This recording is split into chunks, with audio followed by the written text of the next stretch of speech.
Bismillahirrahmanirrahim. In the name of God, the most beneficent, the most merciful. Honorable UN Secretary General, Mr. Ban Ki-moon, respected President General Assembly, Vok Yaramich, Honorable UN Envoy for Global Education, Mr. Gordon Brown, respected elders, and my dear brothers and sisters, Assalamu alaikum. Thank you. Today, it is an honor for me to be speaking again after a long time.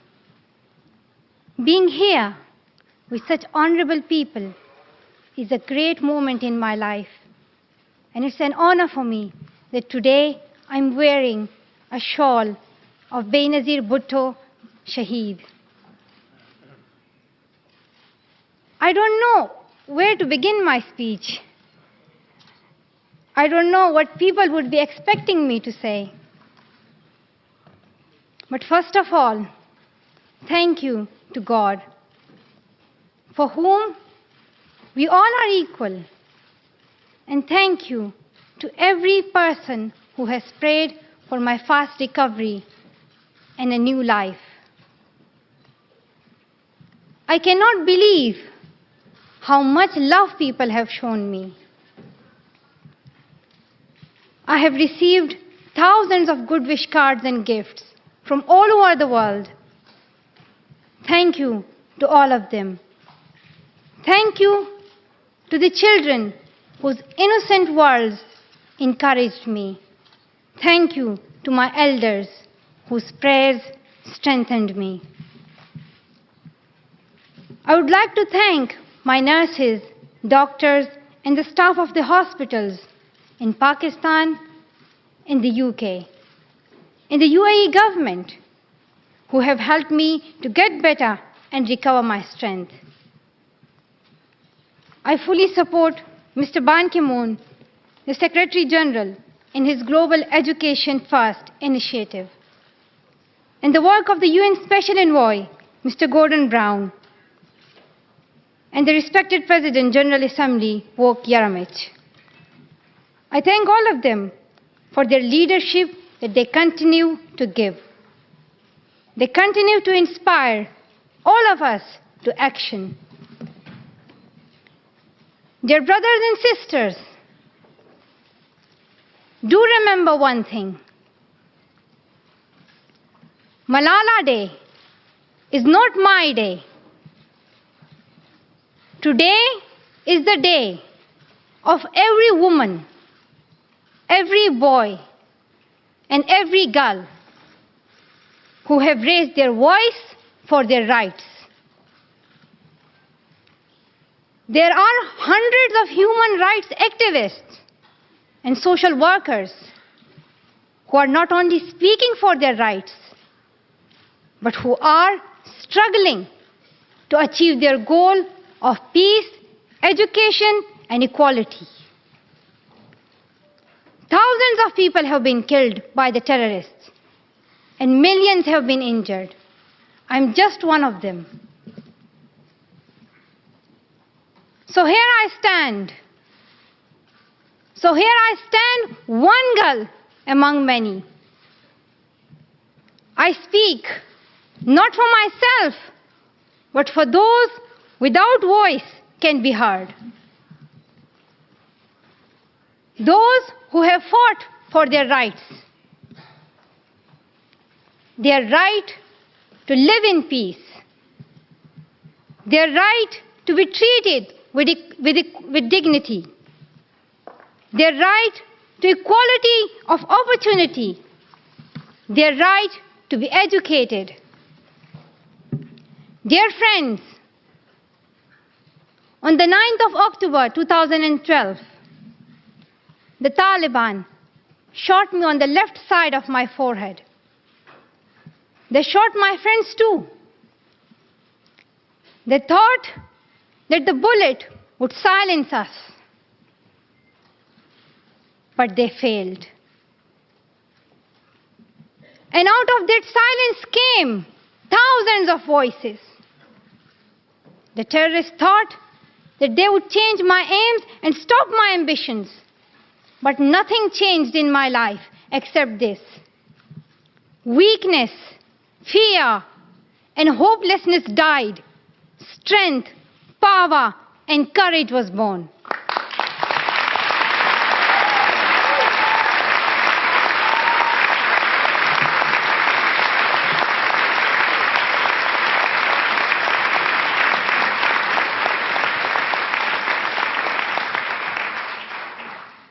I am the same Malala. My ambitions are the same.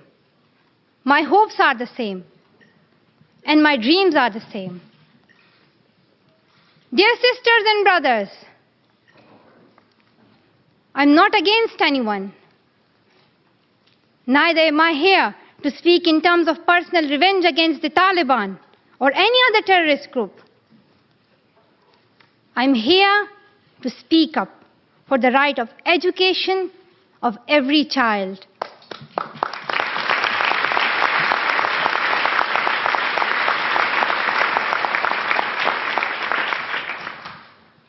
I want education for the sons and daughters of the Taliban and all the terrorists and extremists. I do not even hate the Talib who shot me. Even if there is a gun in my hand and he stands in front of me, I would not shoot him. This is the compassion that I have learned from Muhammad, the Prophet of Mercy, and Jesus Christ and Lord Buddha.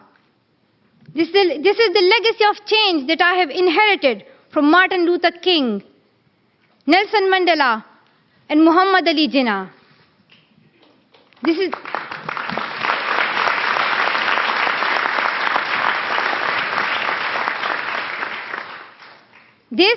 the philosophy of non-violence that I have learned from Gandhiji, Bacha Khan, and Mother Teresa. And this is the forgiveness that I have learned from my father and from my mother. And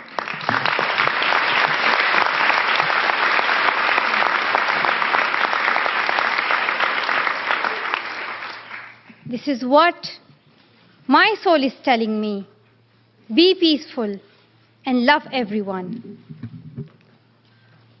Dear sisters and brothers, we realize the importance of light when we see darkness. We realize the importance of our voice when we are silenced. In the same way, when we were in Swat, the north of Pakistan, we realized the importance of pens and books when we saw the guns. The wise saying, "The pen is mightier than sword," was true. The extremists were and they are afraid of books and pens. The power of education frightens them. They are afraid of women. The power of the voice of women frightens them. And that is why they killed 14 innocent students in the recent attack in Quetta. And that is why they killed female teachers and polio workers in Khyber Pakhtunkhwa. That is why they are blasting schools every day, because they were and they are afraid of change, afraid of equality that we will bring into our society. And I remember that there was a boy in our school who was asked by a journalist, "Why are the Taliban against education?" He answered very simply by pointing to his book. He said, "A Talib doesn't know what is written inside this book." They think that God is a tiny little conservative being who would send girls to the hell just because of going to school. The terrorists are misusing the name of Islam and Pashtun society for their own personal benefits.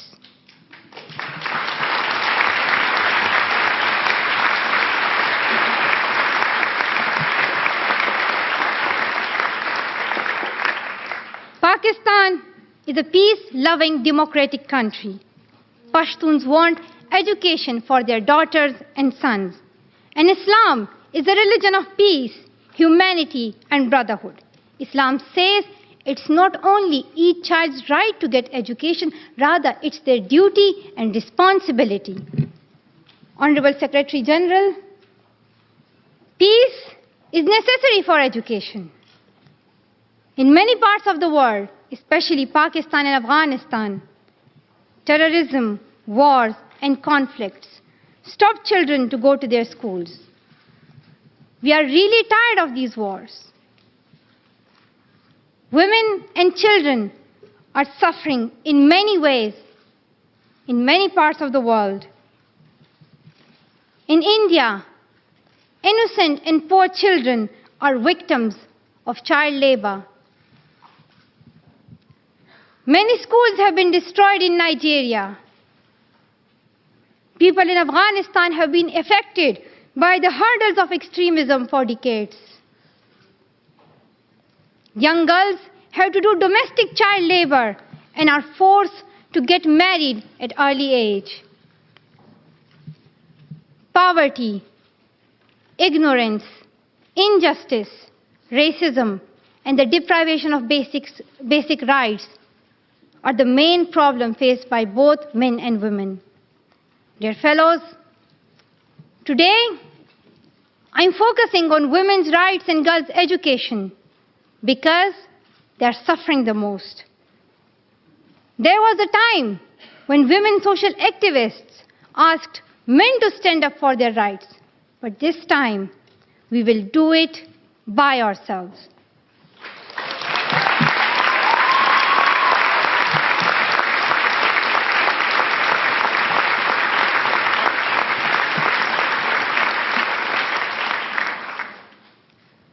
I'm not telling men to step away from speaking for women's rights. Rather, I'm focusing on women to be independent, to fight for themselves. So, dear sisters and brothers, now it's time to speak up. So today, we call upon the world leaders to change their strategic policies in favor of peace and prosperity. We call upon the world leaders that all the peace deals must protect women's and children's rights. A deal that goes against the rights of women is unacceptable.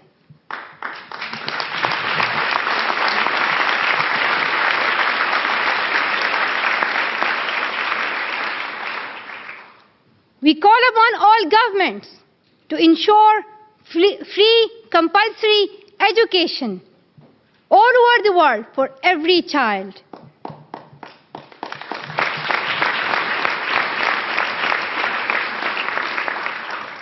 We call upon all the governments to fight against terrorism and violence, to protect children from brutality and harm. We call upon the developed nations to support the expansion of educational opportunities for girls in the developing world. We call upon all the communities to be tolerant, to reject prejudice based on caste, creed, sect, color, religion, or gender, to ensure freedom and equality for women so that they can flourish. We cannot all succeed when half of us are held back. We call upon our sisters around the world to be brave, to embrace the strength within themselves and realize their full potential. Dear brothers and sisters, we want schools and education for every child's bright future. We will continue our journey to our destination of peace and education. No one can stop us. We will speak up for our rights, and we will bring change through our voice. We believe in the power and the strength of our words. Our words can change the whole world because we are all together, united for the cause of education. And if we want to achieve our goal, then let us empower ourselves with the weapon of knowledge. And let us shield ourselves with unity and togetherness. Dear brothers and sisters, we must not forget that millions of people are suffering from poverty, injustice, and ignorance. We must not forget that millions of children are out of their schools. We must not forget that our sisters and brothers are waiting for a bright, peaceful future. So let us wage a global struggle against illiteracy, poverty, and terrorism. Let us pick up our books and our pens. They are our most powerful weapons. One child, one teacher, one book, and one pen can change the world. Education is the only solution. Education first. Thank you.